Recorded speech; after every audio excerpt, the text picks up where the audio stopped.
الحمد لله رب العالمين الحمد لله رب العالمين والصلاة والسلام على رسوله النبي الكريم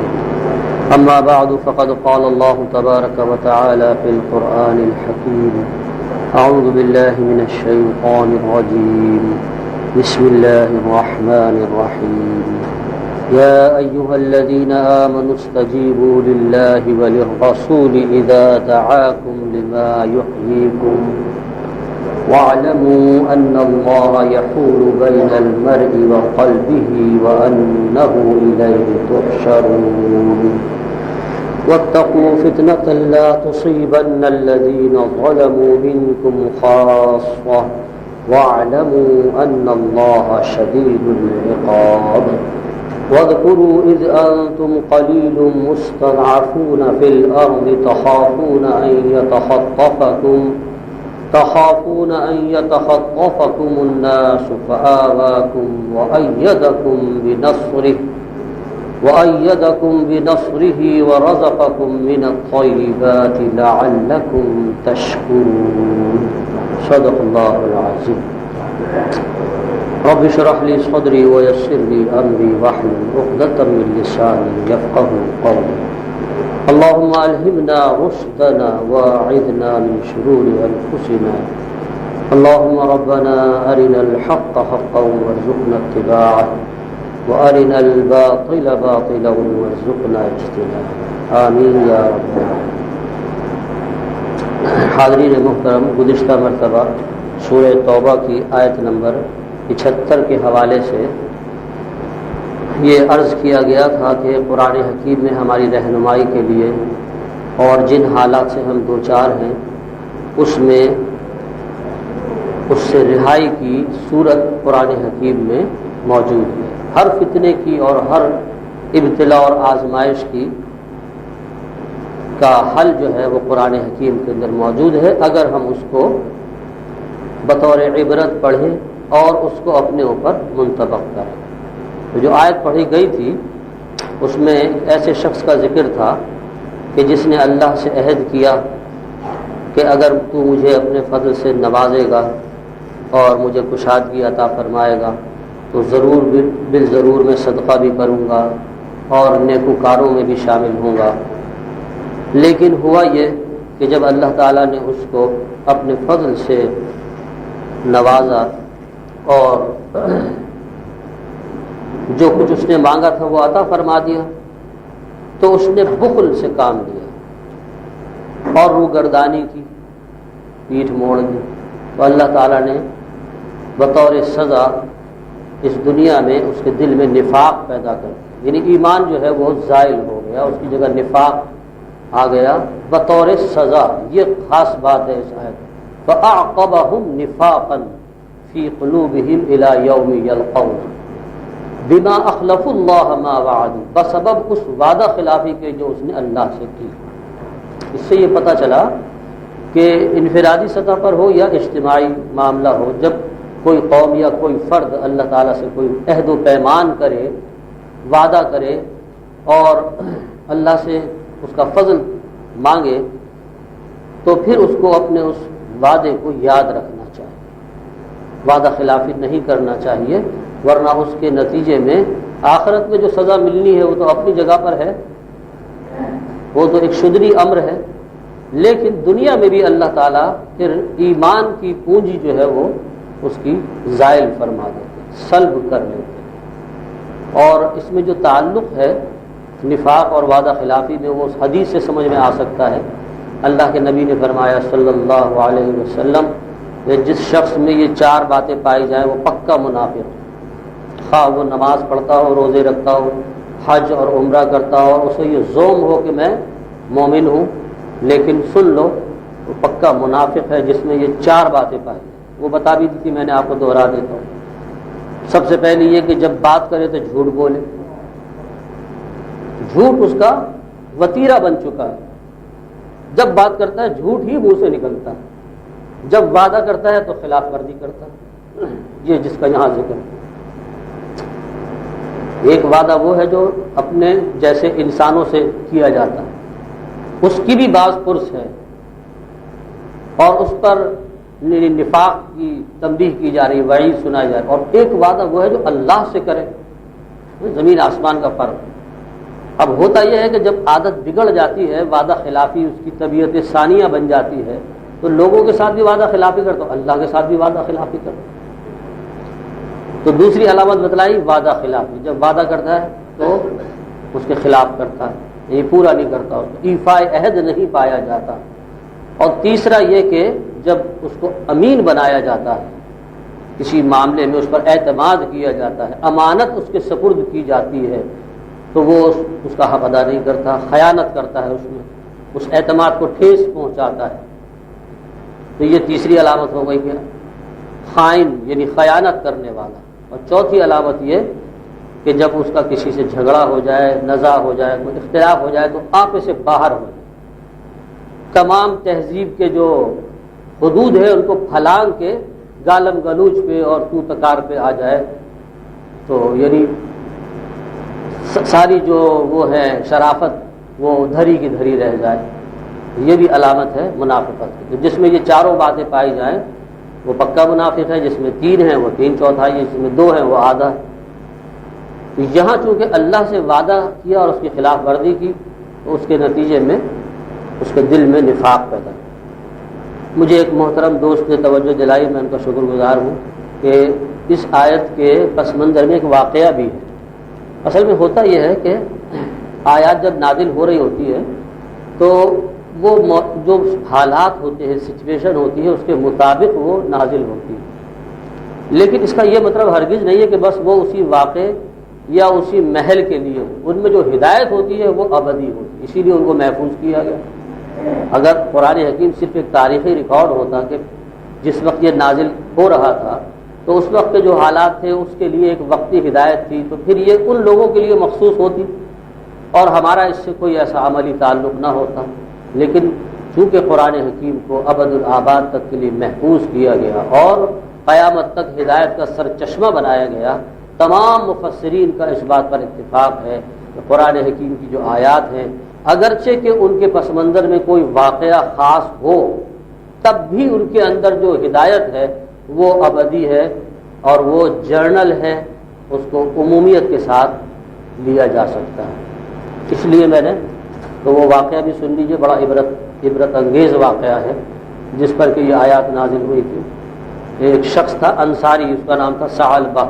ابن حاتب، تو وہ نبی کریم صلی اللہ علیہ وسلم کی خدمت میں حاضر ہوا اور اس نے کہا کہ مدینے میں جب ہجرت ہو چکی تھی تو اس نے کہا کہ اے اللہ کے نبی میرے لیے دعا فرما دیجئے کہ مجھے اللہ تعالیٰ دولت سے نواز دے، کشادگی عطا فرما دے۔ تو اللہ کے نبی صلی اللہ علیہ وسلم نے اس کو فرمایا کہ ثعلبہ، جو کچھ اللہ نے دیا ہے اس پر اگر قناعت کر لو، راضی ہو جاؤ تو یہ تمہارے حق میں بہتر ہے، اور وہ مال کے جس کی انسان حفاظت نہ کر سکے، حق ادا نہ کر سکے، اس سے بہتر ہے کہ جو اس کو اللہ نے جس حال میں رکھا ہے اس پر وہ قناعت کر لے۔ تو اس نے کہا کہ نہیں اللہ کے نبی، میں پورا حق ادا کروں گا اور آپ میرے لیے جتنا آپ اس کو سمجھاتے گئے اتنا اس کا اصرار بڑھتا گیا، یعنی یہاں تک اللہ کے رسول نے فرمایا کہ ثعلبہ کیا تمہارے لیے میری زندگی میں کوئی نمونہ نہیں، کہ میں نے جس فقر کو اور جس درویشی کو اور قناعت کو اختیار کیا ہے، کیا تمہارے لیے اس میں کوئی قابل عمل نمونہ نہیں؟ لیکن وہ تعویلیں کرتا رہا اور اس نے مجبور کر دیا کہ آپ اس کے حق میں دعا فرمائیں۔ آپ نے دعا فرما دی اور اس دعا کے نتیجے میں چونکہ اللہ کے نبی کی دعا تھی تو اتنی برکت ہوئی، اتنی کشادگی ہوئی کہ اس کی جو مویشی تھے ان میں اتنی کثرت ہوئی کہ اس کو مدینہ چھوڑ کر باہر ایک گاؤں کے اندر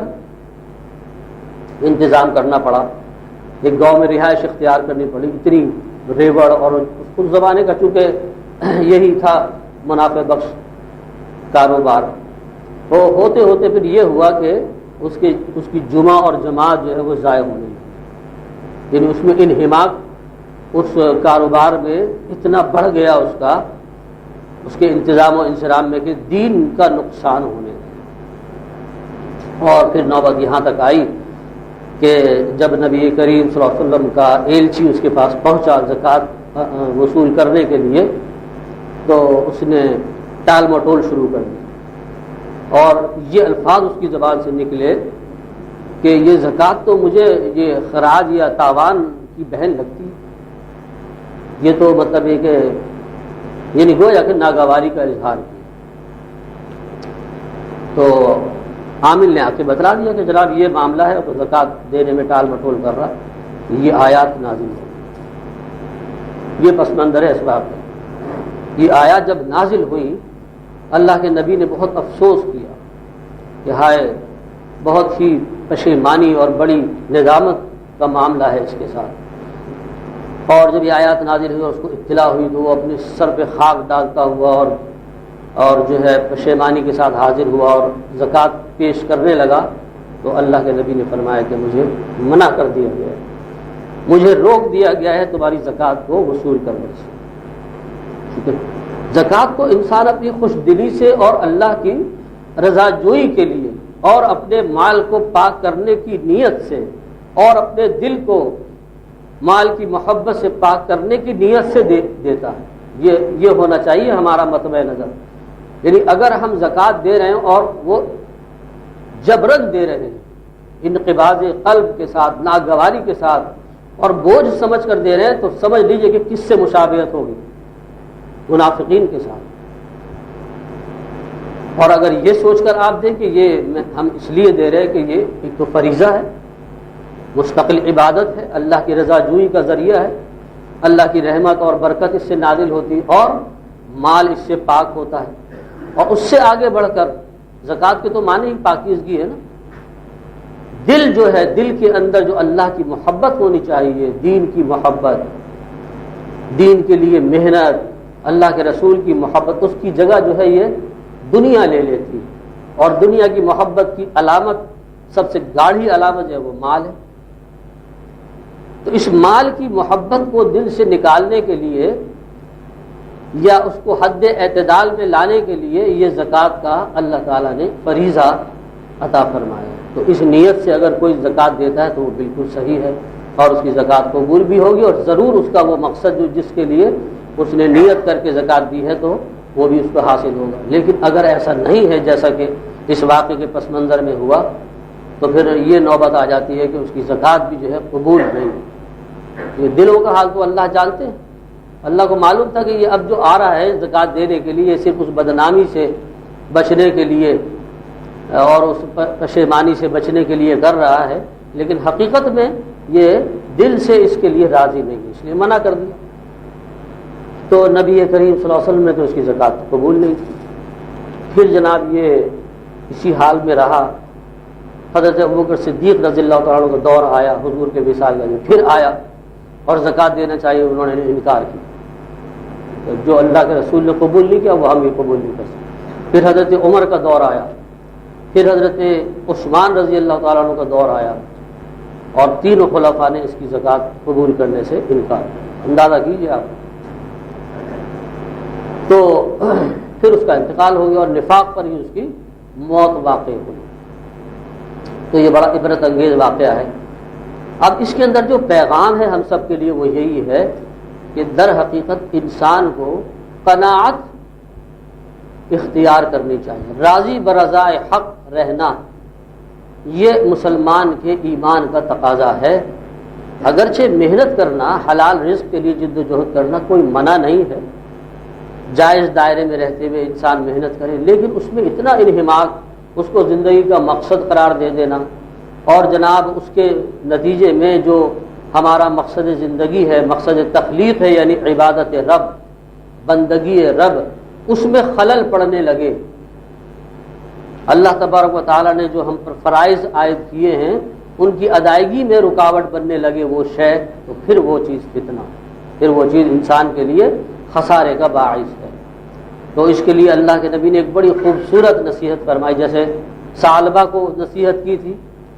کہ اگر تو اسی پہ راضی ہو جا تو تیرے لیے بہتر ہے۔ وہ اس کے مخصوص حالات کے پیش نظر آپ نے اس کو نصیحت فرمائی، آپ سمجھ رہے تھے کہ یہ اس کا ظرف اتنا نہیں ہے کہ یہ دولت کا تحمل کر سکے، لیکن ایک عمومی ہدایت آپ نے پوری امت کو عطا کی، اور ایسا قیمتی اصول عطا فرمائے گا جس کو اگر ہم اپنے پیش نظر رکھ کر اپنی زندگیوں میں رائج کر لیں تو ہمارے اندر بھی قناعت کی دولت آ سکتی ہے۔ اور وہ اصول کیا ہے؟ وہ اصول یہ ہے کہ آپ نے فرمایا صلی اللہ علیہ وسلم کہ دنیا کے معاملے میں اس پر نظر کرو، اس کو دیکھو جو تم سے پیچھے، جو تم سے کم تر ہے، اس پر نظر کرو دنیا کے معاملے میں، اور دین کے معاملے میں اس پر نظر رکھو جو تم سے آگے ہے، تاکہ تمہارے اندر جو مسابقت کا، آگے بڑھنے کا جذبہ پیدا ہو وہ دین کے اندر پیدا ہو، دنیا میں نہ ہو، دنیا داری اور دنیا کی حرص میں۔ دنیا کے معاملے میں اس کو دیکھو جو تم سے بھی کمتر ہے۔ سوچو اللہ نے تمہیں کتنی نعمتیں دی ہیں کہ جو نعمتیں ہزارہا افراد کو حاصل نہیں، تو تمہارے اندر قناعت پیدا ہوگی، شکر گزاری کا جذبہ پیدا ہو، اور دین کے معاملے میں اس کو دیکھو جو تم سے آگے ہے، وہ بھی تمہاری طرح کا انسان ہے، اس کے بھی بیوی بچے ہیں، اس کا بھی کاروبار ہے، لیکن اس کے باوجود وہ دین کے لیے جو محنت کر رہا ہے، وقت دے رہا ہے، اولاد کی تربیت کر رہا ہے اور دین کے کاموں میں لگا ہوا ہے، تو یہ ایک قابل تقلید مثال ہے۔ یعنی اس نے یہ بات ثابت کر دی کہ یہ دنیا داری کے ساتھ ساتھ دین کا کام بھی کیا جا سکتا ہے، اور اس پیمانے پر کیا جا سکتا ہے، تو اس کو دیکھو جو دین کے معاملے میں تم سے آگے ہے۔ اب ہم نے کیا کیا ہے؟ ہم نے یہ ریشو پروپورشن بالکل الٹا کیا ہوا۔ آپ غور کیجئے، کبھی تنہائی میں بیٹھ کر جائزہ لیجیے۔ ہم نے اپنی نگاہوں کو فوکس کیا ہوا اس شخص کے اوپر جو دنیا کے معاملے میں ہم سے آگے ہے، لہذا ہمیں اپنی حالت جو ہے وہ بہت ہی خستہ اور غیر تسلی بخش لگتی ہے۔ دنیا میں ہم کام کھڑے ہیں، ہم تو کچھ، ہمارے پاس تو کچھ بھی نہیں ہے۔ دیکھو ہمارا ساتھی، اس کے تو اتنا بینک بیلنس ہے، اتنے بنگلے ہیں، اتنی گاڑیاں ہیں، لہذا اب وہ اس چکر میں اپنے آپ کو ہلکان کرنا شروع کر دیتے ہیں۔ اور دین کے معاملے میں ہم دیکھتے ہیں اپنے سے پیچھے والے، یعنی دین کے جس لیول پر ہم ہیں اس سے جو کمتر لوگ ہیں ان کو دیکھ کر ہم خوش ہوتے ہیں کہ ہم تو بہت اچھے دیندار ہیں، بھائی ہم کم سے کم جمعے کی نماز تو پڑھ لیتے ہیں نا۔ بہت سے ایسے جمعے کی نماز ہی نہیں پڑھتے، تو جو جمعے کی نماز بھی نہیں پڑھتے معاذ اللہ، ان کو دیکھ کر اگر صرف جمعے کی نماز پڑھنے والا خوش ہوتا ہے تو آپ کے خیال میں یہ کچھ معقول بات ہے؟ اس کو یہ دیکھنا چاہیے جو 5 وقت کی نمازیں پڑھ رہے ہیں وہ مجھ سے آگے ہیں، وہ بھی تو میرے جیسے انسان ہیں۔ تو مطلب یہ ہے کہ جو جس لیول پر کھڑا ہے دین کے، دینداری میں جس مقام پر ہے، اس کو چاہیے کہ وہ اس میں ترقی کرے، اور اس کے لیے اس کو دیکھے جو اس سے آگے، تاکہ اس میں مسابقت کا جذبہ پیدا ہو اور آگے بڑھنے کا جذبہ پیدا ہو، قربانی کا جذبہ پیدا ہو اور خدمت خلق کا جذبہ پیدا ہو، اور دنیا کے معاملے میں اس کو دیکھے جو اس سے پیچھے، تاکہ اس کے اندر قناعت پیدا ہو، ٹھہراؤ پیدا ہو۔ ورنہ میں آپ کو سچ بتاتا ہوں کہ یہ دنیا کی دوڑ کا کوئی اینڈ نہیں، کوئی اس کی لمٹ نہیں ہے۔ اسٹینڈرڈ آف لیونگ اور اپنا معیار زندگی اور دولت کی کو جمع کرنا اور جناب اپنا ایک اسٹیٹس بنانا، اس کی کوئی انتہا نہیں، کوئی اینڈ نہیں ہے۔ قبر ہے، بس قبر کی مٹی ہے جو ابن آدم کا پیٹ بھر سکتی ہے، اور کوئی چیز اس کو روک نہیں سکتی۔ تو اس لیے اس کو بریک لگانے کے لیے ہمارا جو تصور دین ہے اس کو ریورس کرنے کی ضرورت ہے۔ یہ بڑی خوبصورت حدیث ہے، اس ایک حدیث کے اوپر اگر عمل کر لیں تو ہماری پوری زندگی میں انقلاب آ جائے۔ جب آپ کو شیطان اکسائے، جب آپ کے دل میں خیال پیدا ہو دنیا کے معاملے میں کسی چیز کا، تو فوراً نظر کر لے اس شخص کی حالت پر، ان لوگوں، ان افراد کی حالت پر جو ہم سے پیچھے دنیا کے معاملے میں ہم سے فروتر ہے، تاکہ ہمارے اندر شکر کا جذبہ پیدا ہو، قناعت پیدا ہو، اور اس جذبہ مسابقت کو جو اللہ تعالیٰ نے انسان میں رکھا ہے جستجو کے خوب سے ہے خوب تر کہاں، یہ انسان میں اللہ تعالیٰ نے ایک جذبہ رکھا ہے کمپٹیشن کا، آگے نکلنے کا، تو اس کو چینلائز کرنے کی ضرورت ہے۔ اس کو دنیا داری کے بجائے دین داری میں لگائیے۔ آگے نکلنا ہے تو ان لوگوں سے آگے نکلو جو آپ سے دین میں آگے۔ فَلْيَتَنَافَسِ الْمُتَنَافِسُونَ، قرآن بھی یہی کہتا ہے۔ بس چاہیے کہ دوڑ لگائیں، مسابقت کریں اس جنت کو پانے کے لیے دنیا آپ کتنی کمائیں گے اور جب جائیں گے تو دونوں ہاتھ خالی ہوں، سب کچھ یہی چھوڑ کے جانا ہے۔ آپ جتنی محنت کر رہے ہیں آپ اپنے ورثاء کے عیش و عشرت کا سامان اکٹھا کر رہے ہیں، اس لیے کہ جو آپ حضور نے فرمایا صلی اللہ علیہ وسلم انسان کا مال بس وہ ہے جو اس نے کھا لیا یا پہن لیا یا استعمال کر لیا، بس اس کا اصل مال یہ ہے، باقی جو کچھ اس کے پاس ہے سب ورثاء کا حق۔ تو ورثاء کے لیے دوسروں کی دنیا بنانے کے لیے اپنی عاقبت کو داؤ پر لگانا، یہ سوچئے کہ کہاں کی عقل مندی۔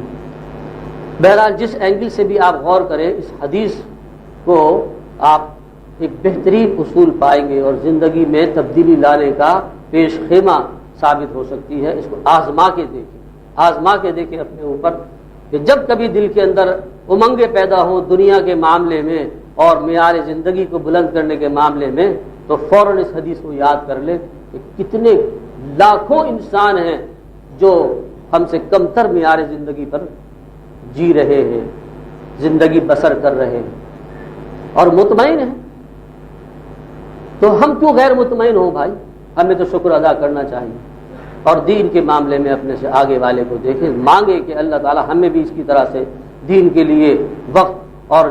جان اور مال لگانے کی اللہ تعالی ہمیں توفیق عطا فرمائے کہ یہ وہ چیز ہے جو آپ کے لیے آخرت کا توشہ بنے گی۔ جب آپ اس دنیا سے رخصت ہو جائیں گے تو یہی وہ مال اور یہی وہ وقت اور وہ صلاحیتیں جو آپ نے دین کے لیے لگائی ہوں گی، یہ آپ کا سرمایہ، یہ آپ کے کام آئیں گے۔ تو الغرض یہ کہ اس واقعے کے اندر بھی ہمارے لیے ایک سبق ہے اور اجتماعی لحاظ سے اس قوم کے لیے بھی کہ جس نے کوئی وعدہ کیا ہو اللہ تبارک و تعالیٰ سے۔ آج جو آیات میں نے پڑھی تھی اس کے اندر ایک اور اللہ تعالیٰ نے ایک اور انداز سے یہی بات سمجھائی ہے، لیکن اب وقت کے ختم ہو گیا ہے، تو یہ جو آیات میں نے پڑھی تھی سورہ انفال کی انشاءاللہ ان پر اگلی نشست کے اندر کچھ روشنی ڈالی جائے گی۔ اللہ تعالیٰ ہمیں صحیح سوچ اور صحیح عمل کی توفیق عطا فرمائے۔ وآخر دعوانا الحمدللہ رب العالمین۔